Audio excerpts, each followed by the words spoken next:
이 웃긴 게 이 예산이라는 곳은 법의 테두리보다도 더 높은 게 있어. 혈연 지연이 더 크다고 해. 한 다리만 걸쳐서 하면 전부 다 아는 사람이고 가족이고 사돈의 팔촌이고 형님이고 동생이고, 이 상가 임대차 보호법이 있다는 거를 다들 인지는 하고 있지만 실제로 그거를 주장할 수가 없다라는 게 큰 골조야. 대표님 요즘 예산시장 관련해서 이야기가 되게 많던데 혹시 왜 그러는 건가요? 사실 이제 이 백종원 대표님께서 최근에 충남 예산에 있는 예산시장을 활성화하기 위해서 엄청나게 큰 프로젝트를 진행했었어. 그리고 그 프로젝트가 굉장히 성황리에 성공을 했고, 근데 이제 이 인기가 날로 상승을 하면서 주변에 있는 상가의 임대료들이 크게 오른다면서 이 월세가 이렇게 계속 올라가게 되면 시장을 통째로 옮기겠다라고도 선언을 했단 말이지. 이 백종원 대표님도 항상 이 젠트리피케이션에 대해서 아주 진절머리가 나고 이 상황이 매우 걱정된다 라고 한 지난 4월부터 계속 얘기를 했었던 부분이야. 한번 그 상황을 같이 봐보자. 자, 이제 예산시장 진절머리가 난다. 버럭 백종원 대표님이 분노한 이유를 보면, 자, 월세가 원래는 30만 원이었던 상가가 불과 1년 만에 임대료가 200만 원으로 치솟은 거지. 원래는 사실은 이게 월세가 한 20만 원, 30만 원, 그러니까 하루에 방문자가 뭐 한 100명, 200명 정도 되는 수준이었는데, 이 프로젝트를 통해서 지금 하루에 뭐 방문객이 많을 때는 뭐 10,000명 이상이 나오는 그런 현 상황이고, 그렇기 때문에 그에 맞춰서 또 임대료를 지금 올리고 있는 상황이란 말이야. 그러니까 한마디로 지금 이 임대료나 이 건물의 매매가가 약 10배 정도 튀겨졌다고 보면 되는 거야. 근데 웃긴 거는 이러한 상황이 법적인 테두리가 있는데도 불구하고 제재를 못하고 있는 상황이라고 하더라고. 이 행정기관들에서 이거는 당연히 우리가 예상을 했던 부분이기도 하고, 이 부분에 대해서는 강력하게 제한을 하고 나서야 되는데, 이 행정기관들에서 지금 약간 권고사항처럼 뭔가 뜨뜻미지근하게 움직이고 있다는 거야. 나는 사실 이 백종원 대표님이 큰 프로젝트를 보면서 사회에 어떻게 보면은 낙후되고 있는 지역사회를 발전하는 아주 좋은 사례라고 보여지거든. 어쨌든 이 사례를 보다 보면 결론적으로 이 젠트리피케이션은 원래 좀 방지하고자 법의 테두리라는 게 어느 정도 있단 말이야. 우리 상가 임대차 보호법이라는 게 있고, 이 월세를 연에 5% 이상 인상하지 못하게 하는 법의 테두리도 만들어져 있어. 근데 이 예산 같은 경우는 그 법의 테두리를 지금 벗어나고 있는데, 한번 그 상황을 조금 이따 한번 같이 봐보자.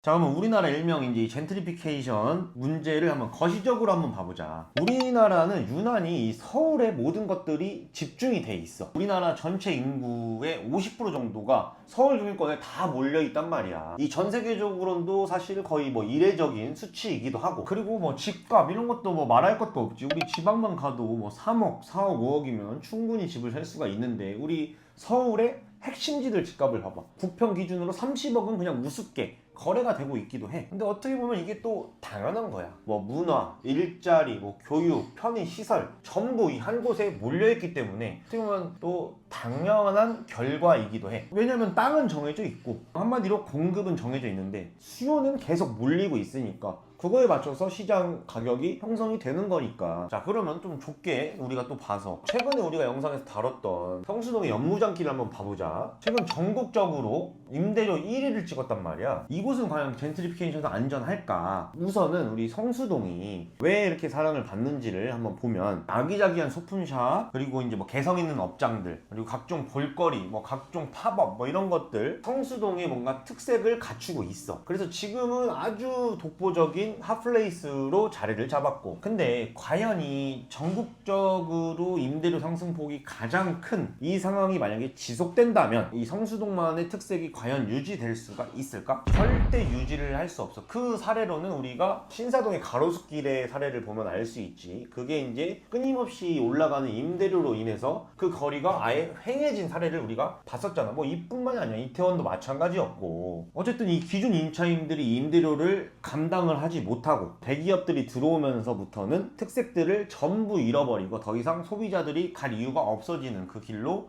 바뀐다는 거야. 그래서 이 성동구에서는 성수동 전역을 지속 가능 발전 구역으로 지정하면서 임대료에 대한 안정 대책을 세우고 있어. 대기업이나 프랜차이즈 가맹점들의 입점은 좀 제한을 하고, 왜냐면 그만한 임대료를 낼 사람들을 제한을 시키겠다는 거지. 그리고 건물의 신축이나 증축할 때 임대료 안정 이행 협약을 체결해야 용적률을 완화시킨다든지 이런 혜택을 주면서 그런 정책들을 내고 있단 말이야. 근데 이런 노력들을 하고 있는데 좋아, 이런 노력하는 건 좋은데 우리가 저번 영상에서 촬영을 했지만 그 현실들을 봤잖아. 임대료가 우리가 그냥 그 현수막 광고만 하는데 일주일에 뭐 1,500만 원, 1,000만 원 그렇게 지금 나오고 있는 게 현실이란 말이야. 그러니까 사실은 그런 노력들을 집단에서 하더라도 무용지물이라는 거야. 월세가 뭐 거기 형수동은 뭐 1세, 주세까지도 생기면서 뭐 폭등을 뭐 하고 있는 게 지금 현실인 거고, 아주 기이한 현상들이 벌어지고 있는 곳이란 말이야. 위에 이제 태그를 남겨놓을 테니까 한번 궁금하신 분들은 가서 다시 한번 보면 좋을 것 같고. 그 외부에 현수막 거는 게 무슨 진짜 1,000만 원인가요? 그러니까 이게 진짜니까 한번 가서 한번 그 영상을 찍어놨으니까 보시면 좋을 것 같아. 자, 그리고 이 대표적인 가로수길 같은 경우도 최근에 우리가 갔다 왔잖아. 더 이상 뭐 말할 필요가 없는 거지. 지금 가로수길 같은 경우는 공실률이 굉장히 높고 젠트리피케이션으로 인해서 쫓겨난 사장님들이 세로수길로 빠져나와서 장사를 하고 있는 거고, 근데 이 세로수길도 젠트리피케이션이 지금 진행되고 있기 때문에 또다시 임대료가 미친듯이 올라가고 있는 상황. 그래서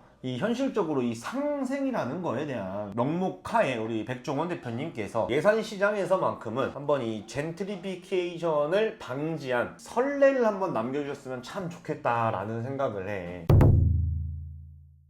아까 말씀하신 상가임대차 보호법 같은 게 있지 않나요? 이 웃긴 게 이 예산이라는 곳은 총 인구가 한 7만 정도 되는 작은 농촌 시골 마을이란 말이야. 근데 이 시골에서는 법의 테두리보다도 더 높은 게 있어. 혈연 지연이 더 크다고 해. 나는 이거 보고 사실은 처음에 믿기지가 않았지만 실제로 이게 지금 내 내피셜이 아니고 공영방송에서 이 취재를 한 결과 그대로 내가 전달을 해본다고 하면, 예산시장이라는 이 시골 사회 한 다리만 걸쳐서 하면 전부 다 아는 사람이고 가족이고 사돈의 팔촌이고 형님이고 동생이고 뭐 아버지의 친구분이고 막 이런 관계 속에서 있는 상황이라는 거야. 그러다 보니 이거 소송을 하기가 쉬워? 지역사회에서 소송이 들어가면 바로 거기 뭐 집안부터 해서 다 쓰레기가 되는 거고, 실제로 이제 한 상인분의 인터뷰에서는 이런 얘기가 나왔어. 한 다리 건너면 다 아는 사이다 보니까 이렇게 이거에 대해서 자기가 딴지를 걸거나 소송을 할 수가 없다. 이 상가 임대차 보호법이 있다는 거를 다들 인지는 하고 있지만 실제로 그거를 주장할 수가 없다라는 게 큰 골조야. 그러니까 이 상가 임대차 보호법이라는 게 있음에도 불구하고 이게 어떻게 무력화되는지가 지금 너무나 이 현실에서 보여지고 있는 거고, 이거는 사실은 이 부분에 대해서는 백종원 대표님도 이 부분에 대해서 계속 작년부터 얘기를 했었고, 자 그러면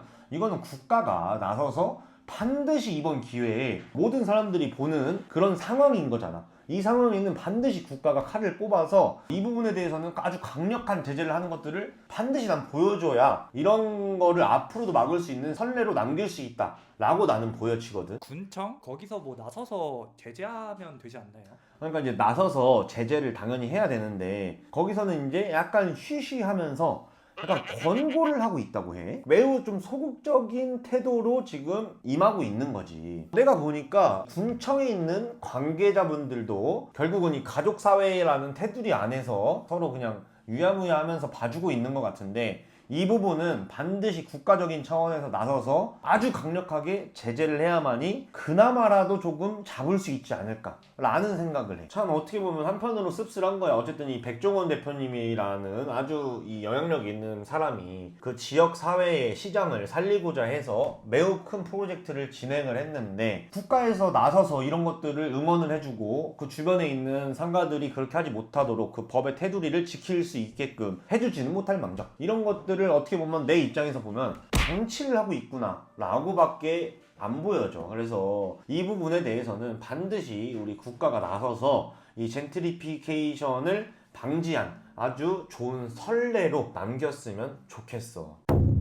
내가 말하고 싶은 건 이거야. 결국은 건물주분들도 당연히 어느 정도 나는 이해가 돼. 왜냐면 그 지역이 원래는 그냥 농촌 시골 마을이었는데 갑자기 뭔가 예산시장이라는 관광지라는 특수성이 생기면서 시세가 올라간 부분이 있단 말이지. 그러니까 뭐 10배 막 이렇게 올리지 말고 그 시장이 계속 유지되기 위해서는 물론 원래 받던 것처럼 뭐 10만 원, 15만 원만 받으라는 게 아니고 그 적정선 어느 정도 한 30에서 60만 원 정도 적정선을 받으면 그 정도는 인정을 할 거고 서로 이렇게 협의를 보자는 거지. 그리고 장사를 하러 들어온 자영업자 입장에서도 사실 15만 원 이런 월세는 거절한 말이야. 그렇게 인구가 오는 데에서. 그러니까 뭐 그 정도 선까지는 서로 협의를 좀 하고 이렇게 다 같이 좀 협의를 하면서 다 같이 좀 잘 먹고 잘 사는 그런 선례로 만들 수 있는 굉장히 좋은 기회라고 생각을 하거든. 그리고 그렇게 해야만이 건물주분들도 꾸준한 그 월세를 받을 수가 있어요. 진짜로 만약에 서로 욕심만 챙기다가 백종 대표님도 다른 데로 간다고 해버리고 그렇게 막 해버리면은 서로가 피해를 보는 상황밖에 나오지 않아. 그래서 그런 부분에 대해서 좀 서로 좀 내려놓을 부분은 내려놓고 서로 상생을 하는 그런 아름다운 그림을 한번 생각해봤으면 좋겠다. 물론 이런 얘기를 하면 자본주의 사회에서 저놈은 또 무슨 소리를 하냐, 여기 또 공산주의냐, 또 이런 댓글 분명히 다실 건데 저는 누구보다도 자본주의를 사랑하는 사람입니다. 그렇기 때문에 어쨌든 좀 뭐랄까 이게 더불어 좀 살아갈 수 있는 그런 상생안도 반드시 있기 때문에 서로에 대한 너무 욕심만 내지 말자라는 게 제 말의 핵심이니까 그 부분을 좀 참고하셨으면 좋겠습니다. 어쨌든 이 전국에 계신 우리 자영업자분들이 모두 지금 어려운 경기지만 힘을 내고 용기를 잃지 마시고 파이팅을 해서 다 같이 돈을 많이 버셨으면 좋겠습니다. 그리고 구독을 꼭 해주셔야 돼요. 네, 감사합니다.